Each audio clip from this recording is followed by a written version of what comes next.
방송에서 제공하는 투자 정보는 투자 판단에 대한 조언입니다. 방송에서 제공하는 주식의 가치, 가격 상승 및 가격 하락에 대해서는 방송사에서 보장하지 않습니다.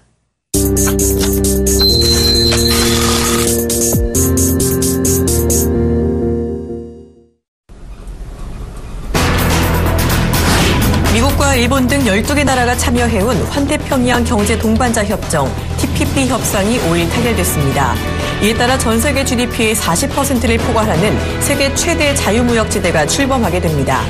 TPP 참여 가능성을 염두에 두고 물밑 작업을 진행해온 우리 정부는 앞으로 가입에 따른 국내 산업 영향력을 따져본 뒤 협상 절차에 나설 전망입니다. 미국의 지난달 서비스업 경기 성장세가 신규 주문 및 기업 활동 감소의 영향으로 둔화된 것으로 나타났습니다. 미국 공급관리자협회는 미국의 9월 비제조업 PMI가 56.9를 기록했다고 발표했습니다. 이는 직전월 기록인 59를 크게 밑도는 데다 전문가 예상치인 57.5에도 못 미치는 수치입니다. 9월 서비스 PMI는 다만 기준점인 50선은 넘어서며 확장세를 이어갔습니다. 벤 버냉키 전 연방준비제도 의장이 너무 이른 금리 인상의 위험성을 경고했습니다. 5일 버냉키 전 의장은 CNBC 방송에 출연해 연준이 기준금리를 올렸으면 안 됐을 것이라며 현재 물가 상승률이 너무 낮고 완전 고용도 이제 막 부상하기 시작한 상황에서 통화정책이 지나치게 완화적이라는 증거가 없다고 주장했습니다. 세계은행은 5일 중국을 비롯한 아시아 태평양 지역 신흥국 14개국의 올해 GDP 성장률 전망치를 기존 6.7%에서 6.5%로 낮췄습니다. 이는 지난해 성장률인 6.8%를 일제히 밑도는 수치입니다. 중국의 GDP 성장률은 올해 6.9%로 전망됐습니다. 이는 지난 4월 내놓은 전망치인 7.1%에서 0.2%포인트 하향된 수치입니다. 한편 한국과 일본은 전망에서 제외됐습니다.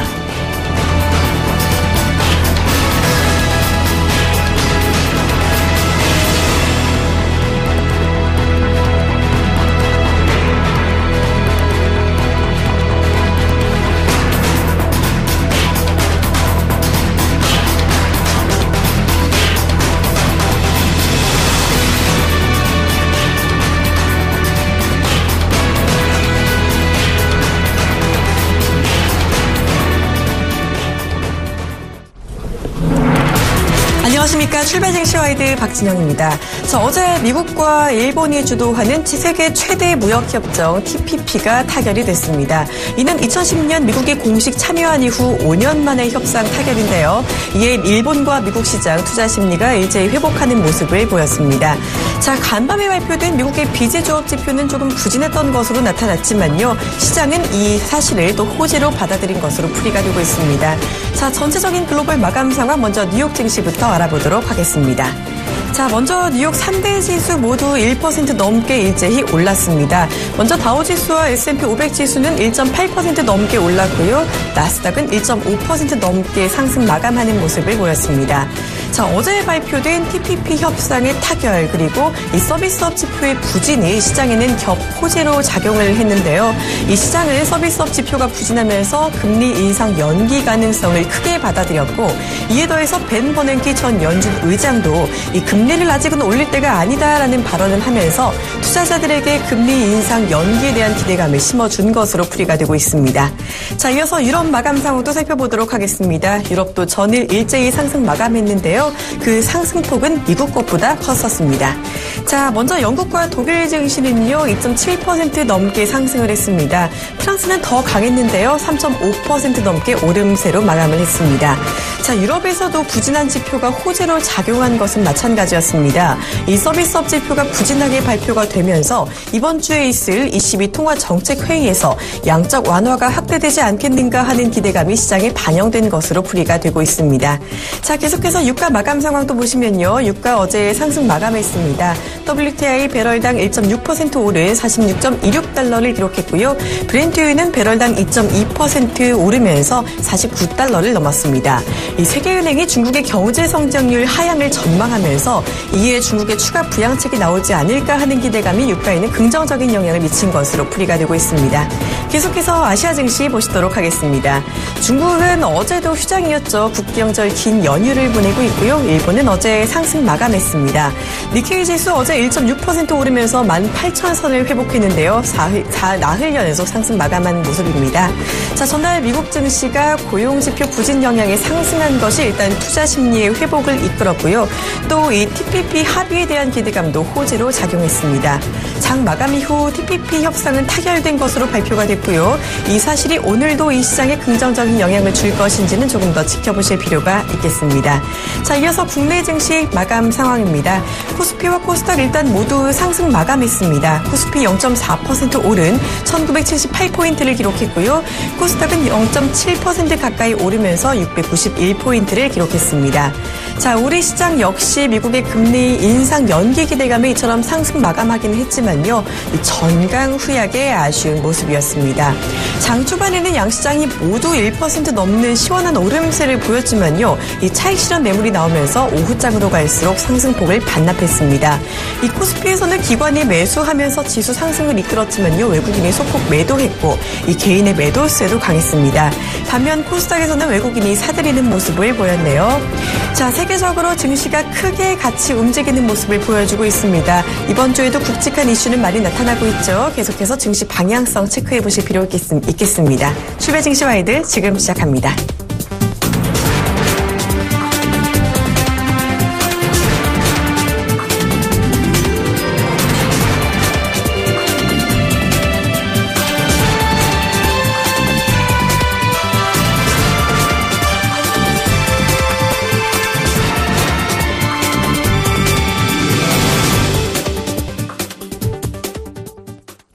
글로벌 증시의 주요 이슈와 전망 경제학자에게 들어보는 시간이죠. 오늘은 한국경제연구원 초빙연구위원 겸 건국대학교 특임교수 오정근 교수와 함께합니다. 안녕하세요.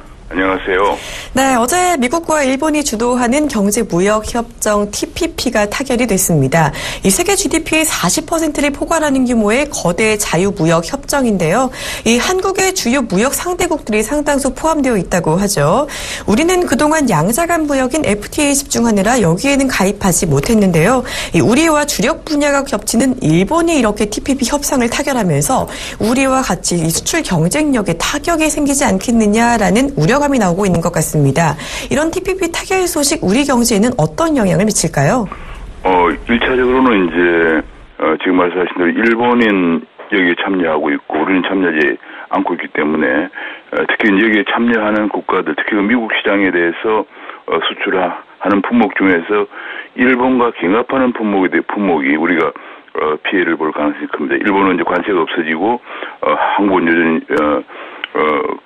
그동안에 이제 한미 FTA가 타결돼서 한국도 혜택이 있었는데 이번에 일본은 그동안에 관세를 부담해 왔는데 이것 때문에 관세가 없어지면서 그동안에 한국이 혜택을 입어왔던 그 혜택이 없어지는 그런 결과가 되겠습니다. 그런 품목 중에서 가장 큰 것이 이제 그 자동차 부품이라든지 이런 쪽이 이제 가장 큰 타격을 입을 전망이고요.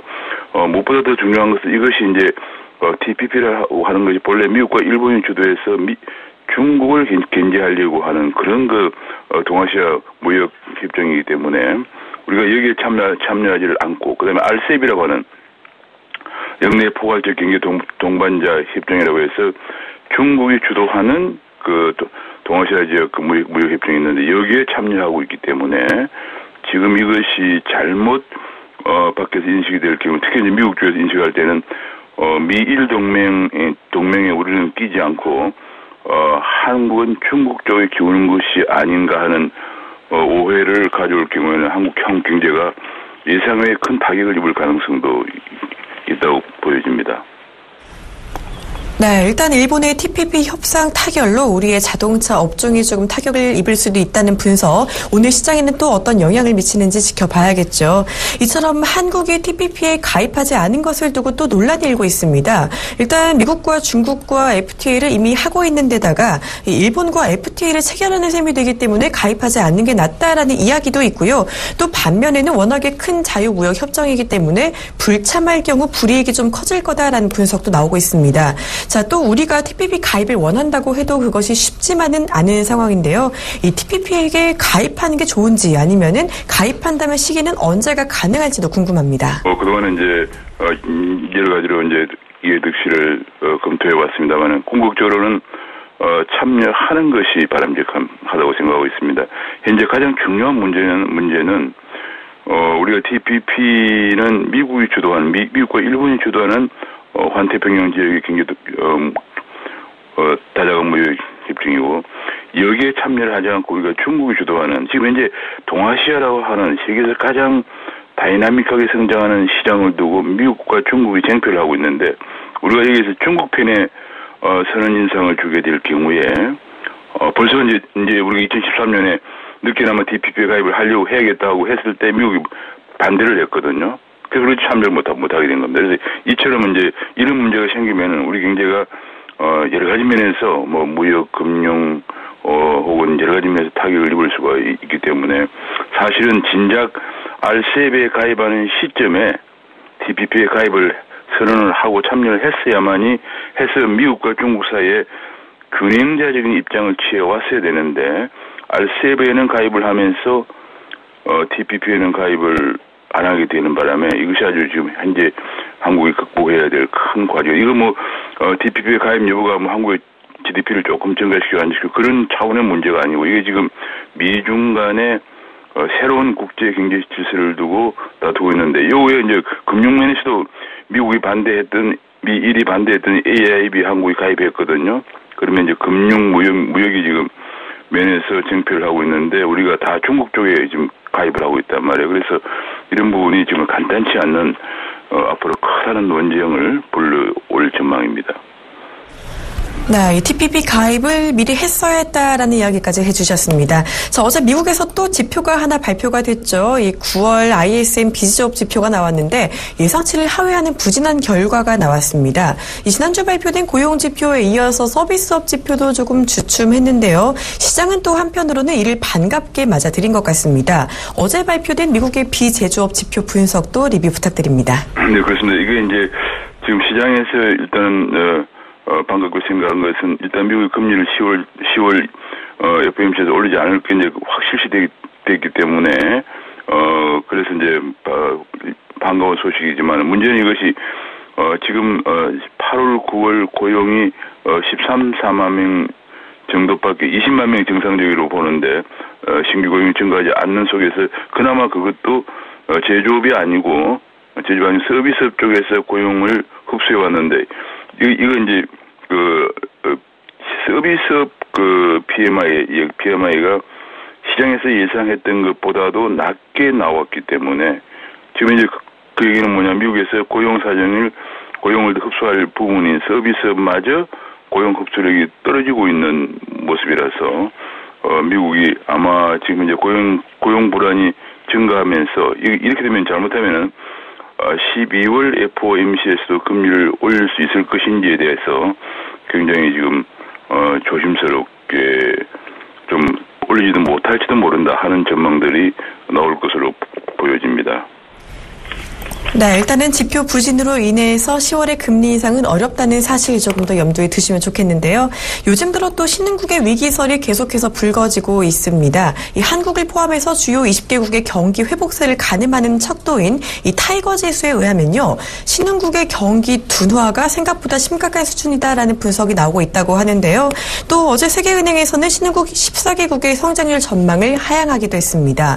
이 신흥국 위기가 생각보다 심각할 수 있다라는 분석 어떻게 보시는지요? 예, 그렇습니다. 지금 이것은 정도의 문제고 신흥국 위기가 심각해질 것은 확실한데 문제는 지금 IMF라든지 월드뱅크가 예상보다도 더 심각할 것이다 하는 전망을 계속 내놓고 있고 그 전망을 뒷받침해주는 지표 중 하나가 타이거 지수인데요. 타이거 지수를 보면은 현재 금년 들어서 벌써 그 선진국 지표는 계속 올라가고 있는데 신흥시장국 지표는 계속 추락을 하고 있는 모습입니다. 이게 이제 0이 기준인데 계속 지금 마이너스 2 정도 이렇게 떨어지고 있거든요. 그러니까 이게 지금 신흥시장은 미국 금리 인상 때문에 자금이 유출되면서 유동성 경색 현상을 보일 뿐만 아니라 추가적으로 중국 경제가 추락하면서 중국의 공산품을 수출했던 신흥시장국과 그다음에 중국의 원자재를 많이 수출했던 원자재 부국들 그런 신흥시장국들이 모두 타격을 입게 되면서 한쪽에서는 수출이 안 돼서 타격을 입고 한쪽에서는 자금이 유출되어서 유동성이 없어져서 타격을 입고 해서 이런 그 복합적인 위기가 그 신흥시장국에 오게 될 것으로 이렇게 타이거 지수가 보여주고 있고 월뱅크나 IMF도 여기에 대해서 경종을 올려주고 있습니다. 네, 자금 유출이 더해서 수출 감소 위기까지 신흥국 경제는 확실히 위기 상황이다라고 분석을 해주셨는데요. 이 세계 경제가 많이 좀 이어져 있는 만큼 우려감이 확실시되는 모습입니다. 자, 또 세계은행은요, 신흥국 경제 전망치를 하향하면서 한국은 제외를 하기도 했습니다. 우리 경제는 그런 점에서 봤을 때는 신흥국의 위기만큼은 아니지 않나 싶은 기대감이 또 나오고 있는데요.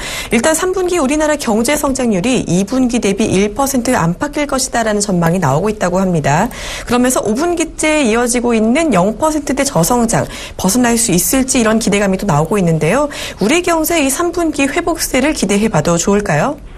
3분기가 이제 왜냐하면 2분기가 0.3%로 워낙 낮았기 때문에 거기에 대한 이제 그 반작용, 그러면 기저 효과가 있기 때문에 성장률이 좀 올라갈 것은 뭐 거의 확실합니다. 그런데 문제는 이것이 이제 0%대의 그 행진을 마감하고 1%를 넘을 것이냐 아니냐는 것이 큰 관건인데요. 지금 이제 이번에 이제 그 추석 매출액도 민간 소비도 작년 추석에 비해서 좀 더 이제 증가율이 높고 그다음에 이제 블랙 프라이데이라든지 혹은 개별 서비스 인하 때문에 소비가 증가하고 있는 모습을 보이면서 이런 얘기들이 나옵니다. 그러나 문제는 우리의 수출이 계속 저번 달에도 마이너스 8%를 넘어서는 것처럼 안 좋기 때문에 이런 속에서 소비도 지금 현재 이것이 일시적인 현상이냐 하는 그런데 아니면 계속적으로 소비가 증가할 것이냐 하는 것인데 예를 들면 이제 소비가 계속 증가하려면 고용 사정이 좋아져야 되는데 고용 사정과 그다음에 작년들의 노후 불안이 없어져야 되는데 그런 것 때문에 소비를 못하는 근본적인 문제가 해결이 안 되면서 이번 소비가 좀 더 지켜봐야 된다 그런 얘기가 나오고 있고 그래서 지금 현재 수출과 투자가 안 좋아져서 1% 저번 분기 0.3%의 기저효과로 올라가긴 하겠지만은 1%를 돌파하기는 좀 어렵지 않겠느냐 하는 그런 1% 하더라도 1% 0.89% 정도까지 가고 다시 4분기에 좀 주저앉는 그런 모습을 보이지 않겠냐는 생각이 듭니다. 네, 그러니까 워낙 이전에 성장률이 낮았기 때문에 그에 대한 기저효과로 잠깐 회복이 된 것처럼 보일 수는 있겠지만 이 근본적인 문제는 해결이 된 건 아니다라는 전망을 주셨습니다. 자, 1% 돌파까지는 어렵겠다라는 말씀까지 해주셨는데요. 자, 이번 달에는 또 금통위가 15일에 열릴 예정이죠. 이 미국의 금리 인상 시기에 관심이 쏠린 가운데 이번 달에 한국은행이 금리를 내릴지 동결할지에 대해서도 관심이 쏠리고 있는 모습입니다. 자, 이 가운데 한국은행이 금리를 낮출수록 이 미국이 금리 인상을 할 때 국내 시중은행의 타격이 커지겠다라는 분석이 또 나오고 있는데요. 어떤 종류의 타격이 있다고 볼 수가 있을까요? 지금 그런 분석들이 이제 한국은행에서 내놓았는데 한국은행은 그동안에 금리를 내려야 했음에도 불구하고 미국 금리 인상할지 모른다 뭐 이런 것 때문에 계속적으로 금리를 안 내려왔거든요. 시장에서 금리를 내려야 한다고 여러 번 그렇게 했음에도 불구하고 안 했는데 그런 것에 대한 일종의 그 뒷받침한 자료로 내놓은 건데 당연히 이제 금리가 내려가면은 금융권은 은행의 대출 이자 수익이 떨어지기 때문에 금융권의 수익이 악화됩니다. 그래서 그 악화 때문에 은행들의 자기 자본 비율이 떨어질 것이다. 이런 분석을 내놨습니다. 그런데 더 중요한 것은 금리가 올라가는 경우에는 미국 금리 인상 때문에 금리를 올릴 경우에는 현재 우리나라 기업들이 굉장히 부실 기업이 많습니다.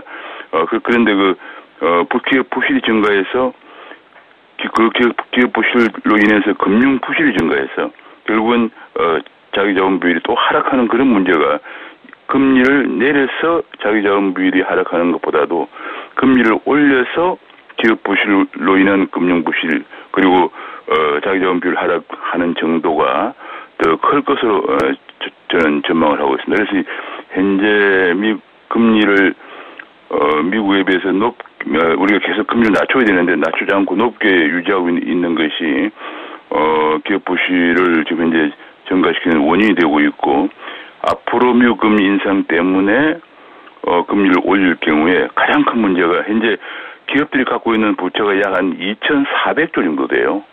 이 뭐 가계부채 2배 가까이 되는데 2배가 넘는데 2,400조 되는 기업들이 엄청난 그 타격을 입고 그것이 금융 부실을 야기하면서 이것을 구조조정을 하고 제대로 정리하지 않으면은 은행 위기까지 올 가능성이 있다고 보여집니다. 네, 이렇게 금리 인하할 때 부작용 생각보다 꽤 많다고 볼 수 있는 만큼 조금 더 이 정책 지켜보실 필요가 있겠네요. 지금까지 한국경제연구원 초빙연구위원 겸 건국대학교 토김교수 오정근 교수와 함께 경제 이슈 알아봤습니다. 고맙습니다. 네.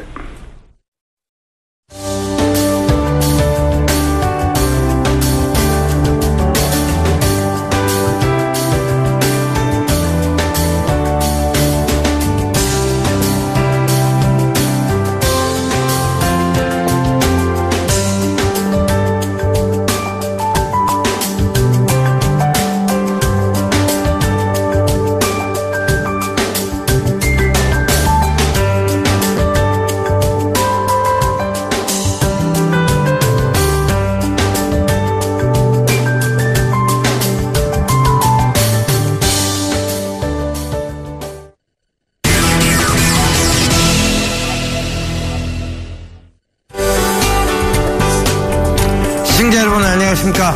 신문 읽어준 남자 예병 멘토입니다. 자, 제가 계속 악재 소멸이다. 시장은 점진적으로 상승할 것으로 예상한다. 이런 얘기를 드렸었죠.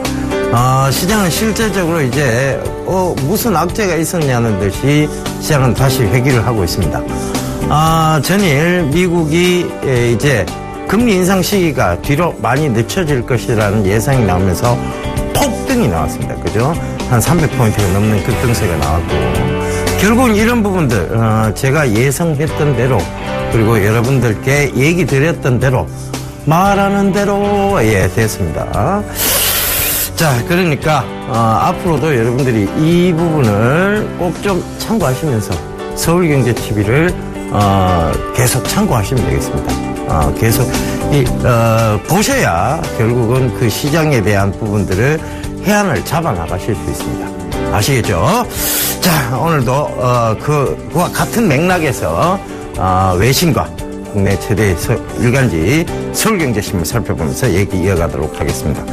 자, 외신 쪽에서 제가 뽑아본 기사를 하나를 말씀을 드리도록 할게요. 차이니즈 컨슈머 앱스 번아웃. 뭐 망했다는 얘기인 것 같아요. 그죠? 망했다는 얘기인 것 같은데 이거 한번 살펴보자고요. 번아웃 인 프라이스 워.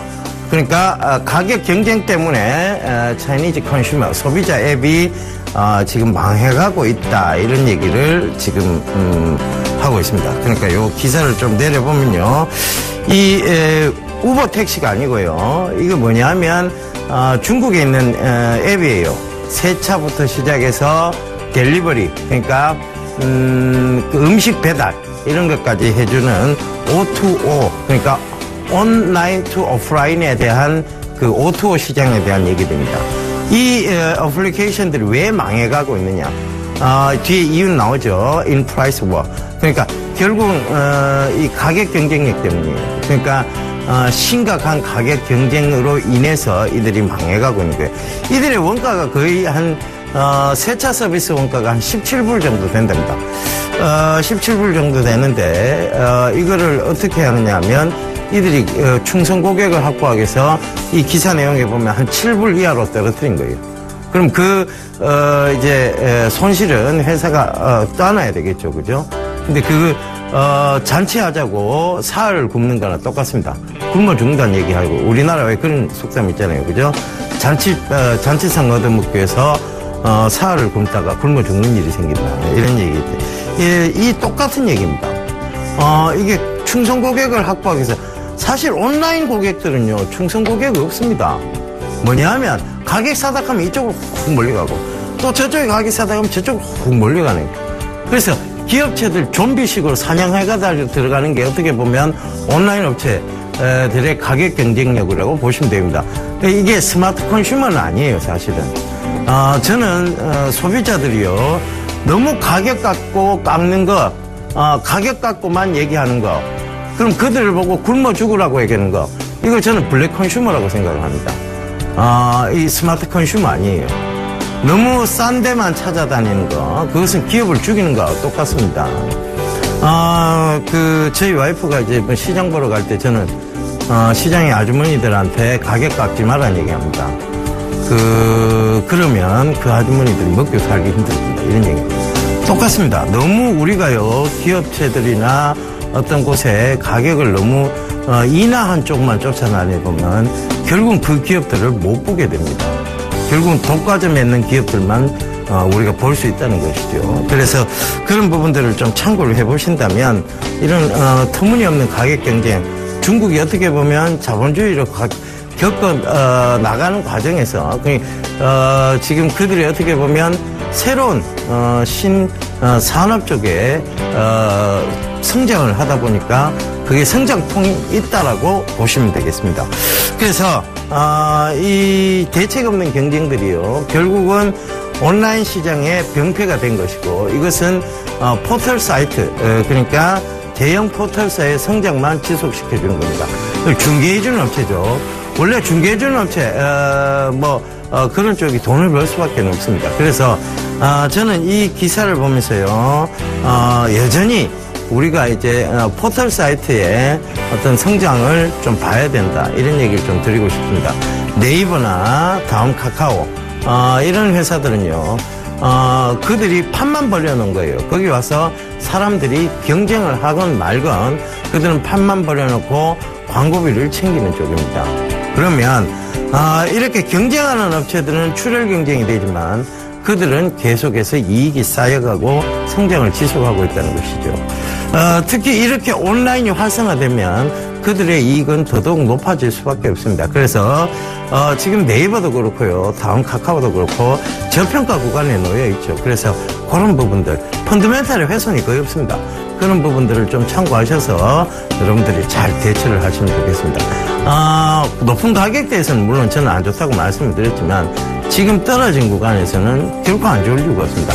펀더멘탈의 훼손이 크게 없는 상태입니다. 그러니까 그 부분 꼭 좀 참고하시라는 의미에서 이 기사 발췌해왔습니다. 그 다음 국내 최대 경제기관 서울경제신문에서 뽑아온 기사입니다. 미 일과 빅딜러 환태평양 경제동반 TPP에 대한 얘기입니다. 일과 빅딜러 글로벌 경제 패권 유지 발판 대중견제 가속화, 이런 얘기가 나옵니다. 자, 이것 좀 우리가 한번 보자고요. 결국은 이제 미국하고 일본하고 손잡고요, 이 TPP 협상을 통해서 그들 중국을, 이거예요, 중국을 견제하겠다 이 얘기입니다. 그게 가장 큰 핵심 포인트예요. 그래서 이 중국을 견제하면서 그들은 그러니까 그들이 왜 뭉쳤느냐, 거기에 대한 부분에서 중국에 대한 견제를 계속해 들어가면서 경제 패권을 계속 이어가겠다는 얘기입니다. 그래서 이렇게 되면 여기 보면 나오죠. 일본의 쌀, 쇠고기 양화 확대 대신에 차 부품 수출 증가 기대감이 있고, 미국은 금융, 소매, 판매, 통신 등 아시아 시장의 진출의 걸림돌을 제거하게 된다. 자, 여기서 우리가 느껴야 될 것은요, 저는 우리 정부가 잘했다고 보고 있습니다. 이게 TPP를 참가 안 한 것이 어떻게 보면 이거 먼저 FTA를 막 체결해놓고 그 선점 효과를 그러면 이제 뒤로 돌리는 거 아니냐, 이 생각이 좀 들 수도 있어요. 근데 결국은 환태평양 경제 동반자 협정은 이 주도권은 누군가 하면 미국하고 일본입니다. 한국은 아니에요. 같이 참가한다 하더라도 한국은 아닙니다. 미국, 일본이 주도 역할을 하는 것이고 한국은 뒷짐지는 역할이에요. 그런데 오히려 AIIB 같은 경우에, 그러니까 중국에서 차지하려고 하는 경제 패권 쪽의 AIIB 같은 경우에는 중국하고 한국이 어떻게 보면 주도적 역할을 할 수 있는 단계입니다. 그러면 오히려 이거를 좀 실리적 외교적 차원에서 본다면요, 잘 된 사항이에요. 그래서 저는 중국과의 대중 수출에 대한 부분들이 더 돈독해질 수 있다는 부분이고, 오히려 중국한테 우리는 노선에 대한 확실한 부분들을 제시해줌으로써 아시아 평화에 대한 부분들, 그리고 대북 관계에 대한 부분들, 그리고 대중 수출에 대한 부분들이 오히려 담보되었다고 저는 보고 있습니다. 그래서 지금 이들이 자동차 쪽에 뭐 차 부품 수출 증가 기대감이 있고 뭐 일본이 좋다 이런 얘기 하는데요. 아닙니다. 자, 미국에서 가만히 생각했어요. 미국은요, 지금 디젤 차를 압박해갖고 그 전기차를 팔아먹기 위해서 뭔가 주도권을 잡아가고 있어요. 그런 마당에 일본 차들에 대한 부분들, 일본이 지금 어떻게 보면, 지금 하이브리드 쪽까지는 제가 빠르게 가는데 전기차는 좀 늦어요. 그러니까 지금, 전기차 관점에서 본다면 얘들은 하이브리드, 그리고 지금, 플러그드인 하이브리드 쪽도 늦어요. 근데 미국은 지금 플러그드인 하이브리드 뿐만 아니라 전기차 쪽이 굉장히 빠르게 가버렸습니다. 그렇기 때문에 얘들이 지금 그들이 가고자 하는 산업에서 얘들은 크게 걸림돌이 안 되는 거예요. 그래서, 오히려 이런 부분들, 그리고 지금까지 디젤 차를 납품했던 부분들, 법적으로 제한을 딱 두는 거예요. 그러니까, 우리도 어떤, 현대차의 어떤 발목을 잡을 수 있는 요인들이 결국은 그들이 규제를 하면 우리도 걸린다 이 얘기예요. 그러니까 그런 부분들, 리스크를 끌어안을 수 있는 부분들을 얘기 드렸던 겁니다. 그래서, 이런 부분들을 보면 당분간, 현대차에 대한 상승의 발목이 잡히는 요인은 될 수 있겠다. 당분간이에요. 긴 안목에서의 그건 아닙니다. 그 다음에, 여러 가지로 보면 그들이, 이제 어떻게 좀 뭉쳤다고 생각을 하니까 그런 부분들. 그 다음에 우리가 이걸 통해서 오히려, 중국 쪽에, 대중 수출 쪽에 더 강한, 면모를 보이면 되는 겁니다. 그래서, 지금 TPP 참가국 현황에 보면 이렇게 지금 나눠져 있어요. 근데 크게 지금 주도권으로 갈 수 있는 나라는 결국 미국하고 일본에 대한 부분입니다. 이 부분 외에는 크게 우리가 지금 보이는 부분이 없어요. 차라리 이 어떤 참가국 현황으로 봤을 때는 AIIB가 훨씬 더 실리적이라는 거. 그게 여러분들 주요 핵심 포인트입니다. 그 점 꼭 좀 참고하셨으면 좋겠습니다. 자동차주의 약간에 대한 침해 현상, 그러니까 발목이 잡힐 수 있는 요인, 그건 일단 얘기예요. 자, 그 점 참고해 보시라고 기사 뽑았습니다. 다음 기사 보겠습니다. 제가 중국 제4의 소비 관련주는 섬유, 의류, 보험이다 이런 얘기 드렸었죠. 최근에 FTN이 보면 나노 섬유 쪽으로 해서 굉장히 크게 상승을 하고 있습니다. 보험사는요, 지금 보험사도 역시 마찬가지예요. 중국이 자동차가 굉장히 크게 늘어나고 있습니다. 로컬 브랜드부터 시작해서 그들 자동차가 굉장히 크게 늘어나고 있고, 어제 기사에 보니까 인도에는요, 이제 사륜차인데, 네 바퀴 차인데, 차량 가격이 우리나라 돈으로 240만원 정도밖에 안 하는 거예요. 이거 뭐 오토바이도 아니고요. 그죠? 그런 차가 나왔대요. 하여튼. 그러니까 이게 뭐냐면, 차가, 인도도 그렇고, 중국도 그렇고, 차가 이렇게 늘어난다는 것은 결국은 뭘 의미하느냐? 자동차 보험도 늘어난다는 겁니다. 손보사 얘기죠. 그죠? 그러니까 이 보험의 해외 진출, 이런 부분들이 지금 계속 이루어지고 있다는 겁니다. 그런 부분들이 우리의 또 경쟁력 강화에 대한 부분들, 그리고 그래서 제가 왜 보험사들 앞으로 손보사, 생보사가 중국 제4의 소비 관련주가 되는지에 대해서 말씀을 드린 거예요. 자, 자율성 확대. 이 보험 규제 완화는요, 굉장히 보험사 입장으로 보면은 수익 극대화적인 측면이 많습니다. 그러니까 규제 완화, 손익 계산이 애매하다 그러는데 비용 부담, 큰 설계사 위주 영업시장, 일대 개편 불가피, 최대 연 순익, 이런 부분들, 그런 부분들이 뭐 5배 달한 과징금, 이런 부분들이 중요한 게 아니고 보험 규제 완화, 보험 방안, 이 부분이 중요한 거예요. 결국은. 그래서 앞으로 큰 대형 생보사들이, 손보사들이 크게 성장할 수밖에 없는 요인들을 지금 이제 갖춰준 거예요. 규제 완화를 통해서. 그러니까 그 부분 참고를 해보셨으면 좋겠습니다. 자, 그래서 제가 생보사, 손보사 왜 좋다고 얘기 드는지 아시겠죠? 자, 다음 기사 보겠습니다. 하이스코어 합병 시너지 점검에 나선 MK 몽구 회장이죠. 정몽구 현대자동차 그룹 회장이 지난주 말이죠.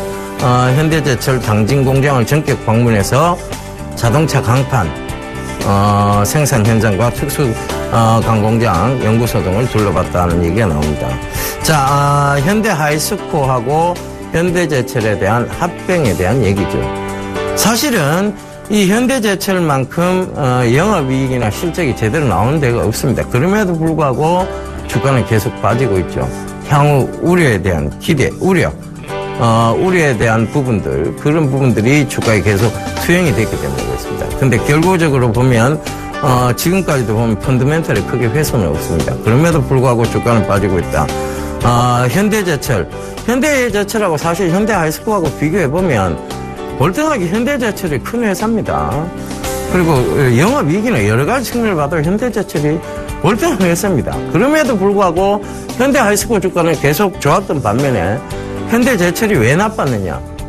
제가 늘 수익을 말하는 시간에 말씀드렸던 그 내용이에요. 뭐냐면 파생상품의 확대입니다. 현대제철은요, 밑으로 배팅할 수 있는 파생상품들이 굉장히 많아요. 현대제철 현대제철 주식 선물, 그 다음에, 워런트도 있고요. 그 다음에, 공매도, 대차거래, 이런, 현대제철, 이런 부분들이 굉장히 많습니다. 그러니까, 이런 부분들이 결국은, 현대제철의 주가를 계속, 떨어뜨린 요인이죠. 그래서, 그런 부분들을 참고를 해보시는 얘기입니다. 자, 합병이 되면요. 지금 이 기사만으로도 이제 현대제철은 바닥권역을 살피해서 올라올 가능성이 높다는 얘기입니다. 그래서 현대제철, 현대하이스코어. 물론 현대하이스코어가 더, 지금 주가에 대해서는 더 좋을 거예요. 이 기사로 따지자면. 더 좋은 상황일 수 있습니다. 그러니까 현대하이스코어, 현대제철 모두, 합병에 대한 시너지는 분명히 나온다는 거. 그것이 주가에 대한 부분도 반영이 될 것이라는 걸 참고해 보셨으면 좋겠습니다. 자, 제가 오늘도 투자 제안, 드리고 물러가도록 하겠습니다. 자, 여러분 생각을 해보세요. 제가 악재 소멸이라고 얘기 드렸죠. 그러면서 그 악재 소멸이 되면, 결국은, 시장은 점진적으로 회복할 것이다. 라는 얘기를 드렸습니다. 자, 악재 소멸. 이제 그 뒷얘기가 좀 바뀌었습니다. 시장, 예전 수준으로 회복하는데 시간 문제일 뿐이다. 이 얘기 좀 드리도록 하겠습니다. 그래서 오늘 이런 확신 투자에 대한 내용들을 오늘도 공개 방송을 통해서 얘기를 드리도록 하겠습니다. 장이 이렇게 좋아지면 사실 또 살 게 없어져요. 근데 여러분들 그때 좀 말을 들으셨어야 돼요. 계속 좀 공격적으로 매수하셔야 된다, 그런 얘기, 그런 확실한 얘기들을 오늘도 공개 방송을 통해서 얘기를 좀 드리도록 하겠습니다. 서울경제TV 홈페이지에 오셔서요, 저를 찾으시면 됩니다. 제 얼굴을. 오늘 8시 40분부터 오후 2시까지 진행을 합니다. 여러분, 많이들 참석해 주십시오. 예, 저는 내일 다시 인사드리도록 하겠습니다. 감사합니다. 이병군이었습니다.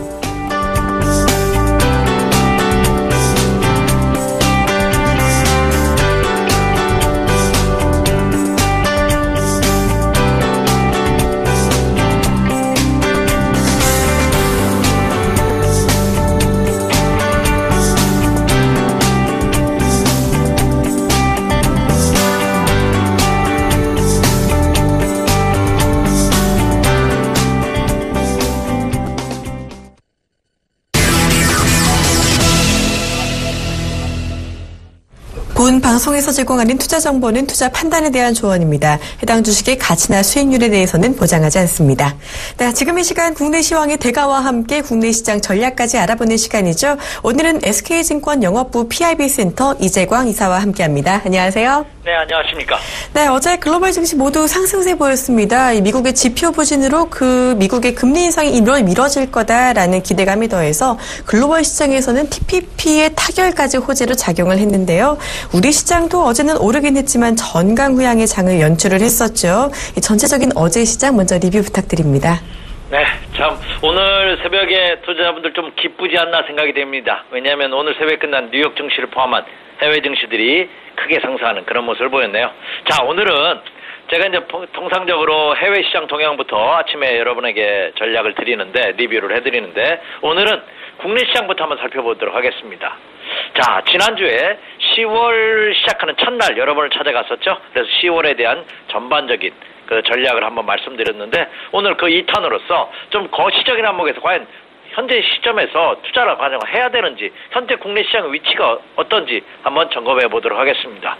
자, 오래간만에 국내 시장의 그 점검을 하기에 앞서 어제 제가 한번 의미심장한 기사를 한번 봤습니다. 국내 대표 경제지 중에 하나에서 대한민국 미래 리포트라는 특집 기사를 냈습니다. 통상적으로 메인 기사는 뭐 몇 장 되지 않고요. 오히려 이 특집으로 한 기사를 메인으로 쓴 그런 모습을 보였는데, 거기에 나라 탓하는, 부모 탓하는 뭐 이런 말들이 나오더라고요. 그리고 일부 사회 지도층 인사들의 도덕적 해이, 뭐 이런 것들이 대한민국 코를 이끌고 가는데 커다란 지장이 있는 것이 아니냐, 뭐 이런 기사를 저도 봤는데 굉장히 그래도 의미 있게 저는 보았습니다. 자, 왜 이런 말씀을 드리냐면, 국내 주식 투자 시장도 최근 들어서의 모습뿐만 아니라 크게 보면은 해외 증시가 상승할 때 어떤 호재성 재료가일 때는 상승폭은 적고, 오히려 빠질 때는 크게 빠지는 이런 천수답의 형태를 많이 보이고 있습니다. 그것을 개선해야 되지 않느냐 하는 목소리들이 때마다 나오고 있는데요. 그러나 그것은 말로 그치는 것이 아니라 액션, 행동이 뒤따라야 되는 것이 아닌가 이렇게 생각이 됩니다. 왜 그런 말씀을 드리냐면, 그것이 해결되기를 간곡히 기대하는 그런 마음에서 한번 말씀을 드렸고요. 자, 국내 시장 한번 거시적 항목에서 먼저 보죠. 먼저 견물생심이라고 차트를 한번 먼저 보여드리도록 하겠습니다. 참으로 오랜만에 보여드리네요. 국내 코스피 시장 주봉 차트를 한번 제가 준비해봤는데요. 한번 띄워주시기 바랍니다. 자, 여러분 지금 화면에 국내 코스피 시장의 주봉 차트입니다. 주봉이라는 것은 저 빨간 봉, 파랑 봉, 봉 하나가 한 주간을 나타내는 거죠. 자, 이 주봉 모음은 제가 가로 횡선을 3개를 거드렸고 수치를 제가 3개를 거드렸습니다. 맨 위에 상단이 2080포인트, 맨 밑에 하단이 1880포인트, 중간에 중심 추세선이 1980포인트. 왜 이거를 말씀드리면, 제가 그 밑에 이제 그 자막에서 써놨네요. 아직은 상단과 하단의 단순 매매 전략이 요구되고 있다, 이렇게 말씀드리고자 함입니다. 지금 저 중심 추세선을 축으로 해서 뭔가 이제 바닥 탈출한 듯한 느낌은 강하게 받습니다. 하단 지지선인 1880포인트, 1900포인트 전후로 해서는 지지가 형성이 되고, 이제 2000포인트를 돌파한 이후에는 2050에서 2100포인트 라인이 또 커다란 저항선입니다. 현재 시장의 에너지를 가지고선 이것을 단숨에 돌파하기는 어렵지 않을까 생각이 됩니다. 더군다나 이제 1980포인트가 오늘 돌파될 것으로 보입니다. 어제도 2000포인트 근처까지 갔다가 결국은 1970포인트대로 코스피 시장이 주저앉는 그런 모습에서 나타났다시피 2000포인트 이상권대에 대한 두려움을 시장은 이미 갖고 있다는 거죠. 과연 이 매물을 어떻게 돌파하느냐가 관건이죠. 앞으로 진행 상황입니다. 그렇다면 크게 보면, 국내 시장을 크게 보면 코스피 시장을 기준으로 1980포인트의 중심 추세선을 기점으로 해서 2050포인트 이상부터의 물량대, 그리고 1900포인트 근접할 때마다의 지선대, 요 틀에 갖춰져 있는 그런 모습이 아닌가 이렇게 생각이 됩니다. 그래서 요 점을 염두에 두시면서 10월달 시각, 11월달의 시각을 그려보신다면 여러분의 투자 전략을 세우시는데 다소 도움이 되지 않을까 이렇게 판단이 되고 있습니다. 자, 그리고 또 하나, 주식 투자 격언에 보면 정부 정책에 반하여 주식 투자를 하지 말라 하는 격언이 있습니다. 그것은 여러 차례 제가 이 시간을 통해서도 강조해 드렸는데, 그만큼 정부의 경제 정책이 어떤 방향을 할지가 굉장히 중요하죠. 자, 이번에 박근혜 대통령 공부에서 이제 올 4분기 내년 연초까지 중점 과제가 뭡니까? 예, 내수 부양입니다. 지금 수출 경기가 굉장히 극도로 취약한 상태고, 이 수출이 바로 회복되기는 상당히 어렵습니다. 그만큼 세계 경기가 어렵기 때문이죠. 그리고 어제 가장 큰 이슈가 뭡니까? TPP, 환태평양 경제 동반자 협정, 미국과 일본이 주도하는 12개국이 주도를 했는데 무려 전 세계 GDP의 38%를 차지한다고 합니다. 이 거대 경제 동반자 협정이 체결됐는데 우리나라는 빠졌어요. 이에 따른 과연 불이익은 없는지, 어떤 우리가 무엇을 감수해야 되는지, 이런 것들이 복합적으로 작용하면서 수출 전선에는 그렇죠, 아직까지 먹구름이 가시지 않은 그런 모습을 보여주고 있다는, 그렇다고 본다면, 자, 이 내수 박근혜 정부도 이 내수에 중점을 두겠다는 그런 전략을 펼쳤었는데요. 이 내수에 관련 정책 방향에 따른 수혜주들 눈여겨보실 필요가 있지 않은 생각이 되고, 또 하나는 자, 최경환 부총리께서 부실과 한계 기업의 구조조정을 더욱더 가속해야겠다. 오히려 이들 한계 기업으로 인해서 손실을 볼지도 모르는 이 한계 기업 때문에 다른 우량 기업까지 손실을 볼 수도 손실을 볼지 모른다는 이런 것을 차단하겠다는 거죠. 그렇다면 내수 부양과 한계 기업 구조 정리를 큰 시각에서 염두를 두면서 투자 전략을 세워나가신다면 올 10월뿐만 아니라 이 마무리하는 4분기 투자 전략에 큰 가닥을 잡을 수 있지 않을까 이렇게 생각이 됩니다. 네, 일단 오늘 1980포인트 돌파를 일단 예상을 해주셨는데요. 아직은 코스피가 박스권이다.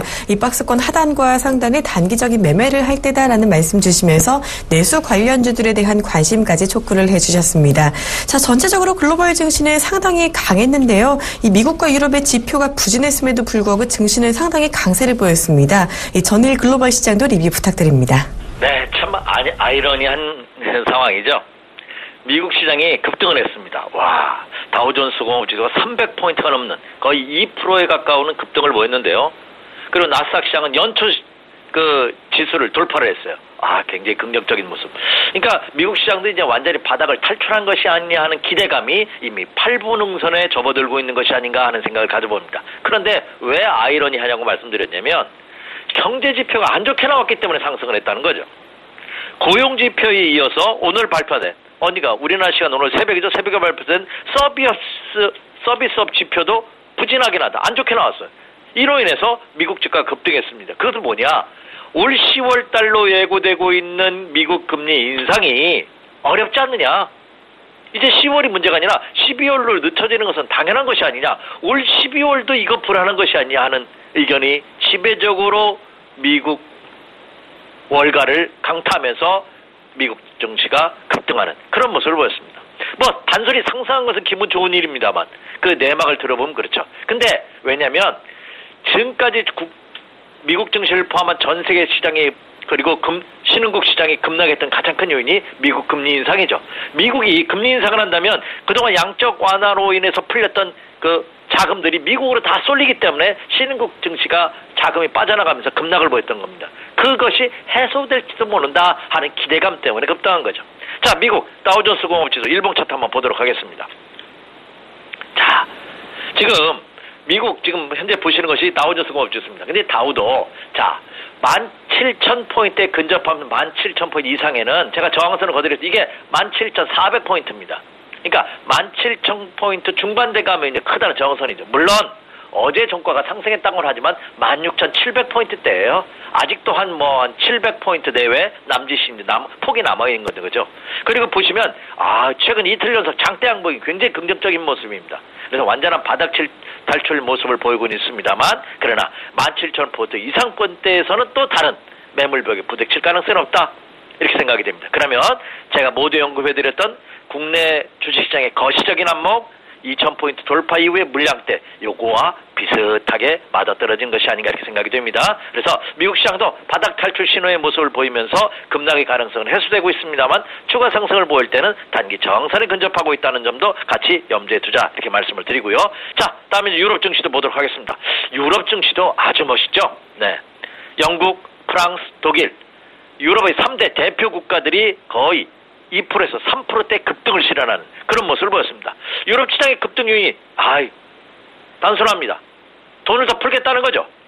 양적 완화를 더 강력하게 시행하겠다 하는 양적 완화 확대 기대감으로 인해서 유럽 증시가 일제히 급등하는 그런 모습을 보이고 있습니다. 이제 기업들의 실적, 더군다나 지금 유럽 증시를 강타한 것이 폭스바겐 사태죠. 이 폭스바겐 사태로 인해서 자동차 관련주들이 순간적으로 급락하는 이틀 동안 무려 시가총액이 3분의 1이 날아가는 그런 아픔을 겪었습니다. 그러다 보니까 이 유럽 정상들을 포함한 유럽 각국도 경기 회복에 대한 강력한 메시지를 던져주는 것이 아닌가 이렇게 생각이 듭니다. 그로 인해서 유럽 증시가 어제장에서 그렇죠? 오늘 새벽에 끝난 유럽 증시가 급등하는 모습을 보였습니다. 자, 유럽의 대표 국가 독일 한번 보도록 하겠습니다. 닥스 지수 한번 일봉 차트 한번 띄워주시죠.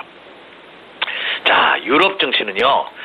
미국 증시는 이틀 연속 급등하면서 뭐를 보여줬습니까? 바닥 탈출을 완전 우리는 하겠다 하는 의사를 표현해줬다면 유럽 증시는 오늘이 관건입니다.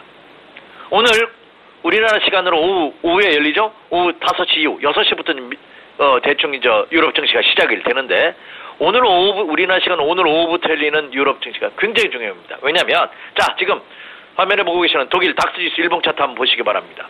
제가 제시해드린 저항 추세선에 딱 닿아 있습니다.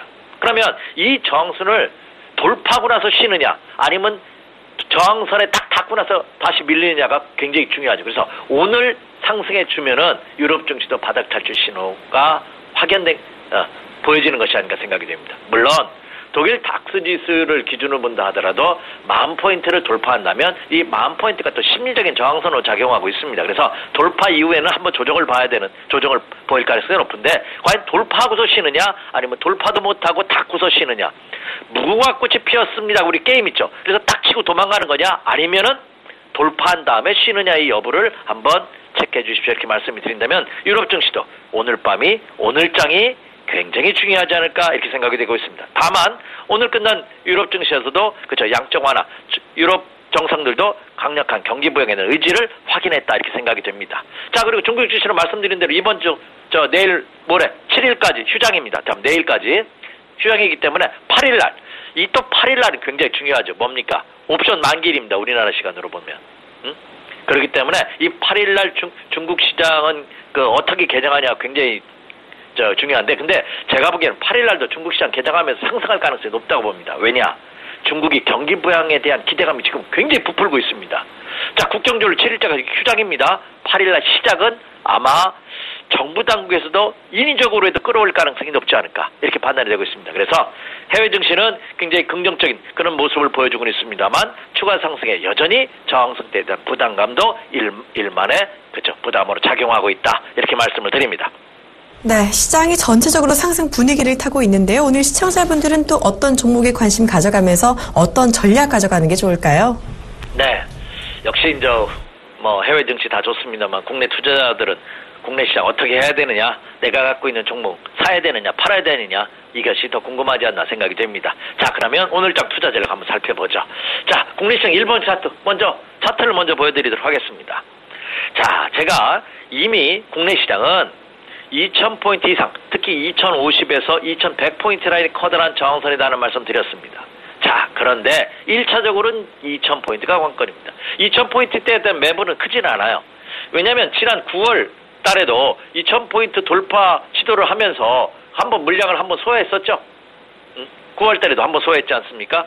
그것처럼 2,000포인트는 이번에 설사 돌파 시도를 한다면 두 번째 돌파입니다. 첫 번째가 아니기 때문에. 그래서 첫 번째보다는 어떻게 된다? 예, 부담이 적습니다. 정확하게 말하면 언제죠? 지난 9월 18일이었네요. 그죠? 1996포인트까지 갔었죠. 1996포인트까지. 그리고 어제장에서 얼마? 1994포인트까지 갔었습니다. 그러니까 2,000포인트 대한 이 시장이 두려움을 갖고 있죠. 근데 이 2,000포인트는 물량은 크지는 않습니다. 2,050포인트 때부터 물량이 많죠. 근데 왜 그러냐? 심리적인 저항선이에요. 이것은 개별 종목에도 마찬가지입니다. 만원짜리가 19,000원까지는 19,000원대까지 가기는 쉽습니다. 근데 19,000원짜리가 1,000원 더 상승하면서 2만원을 돌파하기는 굉장히 어렵습니다. 왜? 앞자리가 변하니까 이것을 심리적인 저항선이라고 하거든요. 지수도 마찬가지입니다. 1900포인트대에서 2000포인트는 이거 쉽게 돌파하기 어렵죠. 자, 오늘도 2000포인트 돌파 시도를 계속 할 것으로 보입니다. 돌파할지 여부는 퀘션 마크 아직 미지수입니다만 2000포인트는 돌파할 가능성이 크지 않나 생각이 됩니다. 다만 2000포인트 이상부터의 추가 상승 여부는 퀘션 마크다. 그래서 저는 어제 국내 시장이 조정을 받았기 때문에 좋습니다. 만약에 어제장에서 국내 시장이 상승으로 마감했다면 오늘 상승 시에는 장 초반에 오히려 저는 매도를 한번 하면서 이익 실현을 하자 이렇게 말씀드리고 싶습니다. 마찬가지로 국내 시장 오늘장도 아침 시초가 갭상승 출발하면서 상승 출발 시에 추격 매수는 철저하게 자제하는 게 좋습니다. 왜? 지금 말씀드렸죠 모두에 아직은 큰 틀의 박스권 장세가 재현되고 있다는 점을 강조해드렸기 때문에 그렇습니다. 그 점을 염두에 두시면서 매매 전략을 세우십시오 이렇게 말씀드립니다. 그래서 제가 자막에 심리적 저항선 2,000포인트 돌파는 가능하지만 허나 하고 퀘션 마크를 달아드린 이유가 뭐냐? 네, 여기서 추격 매수하기는 부담스럽다 하는 점입니다. 자, 자, 그렇다면 오늘장에서는 오늘 오전장보다는 매수를 한다면 오후장이 낫겠죠? 그리고 오늘보다는 내일장이 좋겠죠? 내일보다는 모레장이 좋겠죠? 그래서 매매 템포는 좀 늦춰 잡아가는 전략을 세워주시기 바라고요. 매수 관심주로는 아직은 확인되지 않았습니다. 주저주가. 그러나 지금 예상 관심주를 말씀드리자면 전기차 관련주 실적 호전이 예상이 되죠. 폭스바겐 사태로 인해서 전기차 관련주 그렇죠. 그린 에너지가 이제 디젤이 아니라 전기차로 옮겨질 가능성이 크죠. 그래 전기차 관련주 그리고 바이오 유통 같은 내수주 이 설명드렸습니다. 그리고 금융시장 회복에 대한 기대가 있죠. 증권주 그리고 게임과 핀테크 등 중소형 중에서 실적이 호전되는 정부에서도 부실기업을 과감하게 구조조정하겠다기 때문에 철저하게 실적이 수반되는 펀더멘탈이 좋은 이런 종목을 중심으로 해서 포커스를 맞춰주십시오. 이렇게 말씀을 드립니다. 이상입니다. 네, 오늘 자세한 시장 전략까지 지금까지 SK증권 영업부 PIB센터 이재광 이사와 함께 알아봤습니다. 고맙습니다. 네, 감사합니다.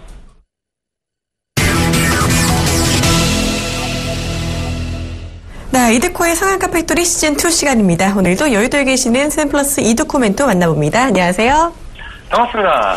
네, 어제 장중에 코스피가 1980선 돌파하는 모습을 보이면서요. 1차로 1980선 돌파한다는 예상 적중했습니다. 어제 무엇보다도요. 이 멘토님 종목인 에스텍파마가 장중에 17%나 오르면서 급등을 했는데요. 이 재료가 있는 종목은 잘 간다라는 말이 정말 딱 맞아 떨어진 것 같습니다. 자, 이드코 멘토님 따라서 에스텍파마 사신 분들 일단 축하드리고요. 오늘은 또 이제 대처가 중요할 것 같은데 어떤 전략 가져가는 게 좋을까요? 그러니까 어제 같은 이제 경우가 이제 말씀드렸던 부분도 이제 1차 1980포인트, 2차 2000포인트, 부근까지 상승폭 열어두자라고 강조를 드렸던 그런 상황들과 좀 일치가 되는 그런 모습이었죠. 어제 고점 1994포인트까지 상승폭이 좀 나와줬는데 일단 어제 정강 후약의 장세가 좀 나와줬습니다. 하지만 어느 정도 상승세를 유지하는 그런 모습들. 결국에는 삼성전자와 현대차 때문에 지수가 이제 양봉 포지션으로 마감을 못한 것 같습니다. 그만큼 전차 군단의 움직임이 그만큼 중요한 자리임에는 분명한 어떤 그런 사실인 것 같은데, 자, 지금부터가 이제 상당히 좀 중요한 지수 자리인 것 같습니다. 어제 유럽 증시와 다우지수, 미국의 금리 인상에 대한 시기가 늦어질 것에 대한 안도를 하면서 급등 마감하는 그런 모습들. 자, 결국 이제 고용지표가 예상보다 하회하는 상황인데, 글쎄요, 경기지표가 안 좋게 나온 상황에서 이것을 금리 인상에 대한 연기 기대감이다? 결국에는 지속적으로 말씀드렸듯이 귀에 걸면 귀걸이, 코에 걸면 코걸이 시장이라는 것입니다. 현재 시장 상황이 안 좋다라고 가정을 한다면은 경기지표가 안 좋게 나왔을 때는 이것을 지수의 급락 포지션으로 만들어갈 수 있겠지만은 현재 어떤 그런 글로벌 주포들의 포지션 자체가 반등 구도로 흘러가고 있는 포지션을 잡고 있는 그런 상황에서 악재를 호재로 변화시키는 그런 모습들. 자, 결국 이제 계속 말씀드렸던 것이 미국의 금리 인상은 10월보다는 12월 내년 초에 할 확률이 높다라고 수차례 좀 강조를 드렸던 겁니다. 그래서 어제도 좀 말씀드렸던 것이 11월부터 시작되는 미국의 소비 시즌 경기 지표의 부분으로 인해서 미국이 싸그리 경기 지표를 끌어올림으로 인해서 이것을 가지고 명분화할 확률이 상당히 높다라고 좀 말씀 좀 드리면서 미국의 정치 상황까지 어제 말씀 좀 드렸는데 일단 어제 이제 그 부분에 대해서 상황들이 좀 맞게 떨어지면서 유럽과 다우지수 상승이 좀 나왔던 어떤 그런 모습들. 자, 중요한 것은 이제 우리 증시 과연 2000포인트를 돌파할 수 있을지에 대한 부분들에 대해서 초점을 좀 맞춰야 될 그런 상황인 것 같습니다. 지수 최대 상승폭 일단은 2020포인트까지 열려 있기는 한 상황입니다만은 오늘 만약에 다시 한번 1995에서 6포인트를 맞고 떨어지게 된다면 다시 한번 조정권으로 들어올 수 있는 그런 상황들. 하지만 오늘 예상 지수가 1% 정도 상승 출발이 될 수 있는 그런 모습인데 이 1% 정도 갭 상승 출발한 이유가 이제 상당히 좀 중요하겠죠. 그 갭에 대한 부분들 언젠가는 다시 한번 채워줄 그런 상황이기 때문에 지금 저항 구간이 존재하고 있는 상황에서 정강 후약이 나와주는지에 대한 부분들 오늘 한번 체크를 좀 해봐야 되는 그런 상황이지 않나 싶습니다.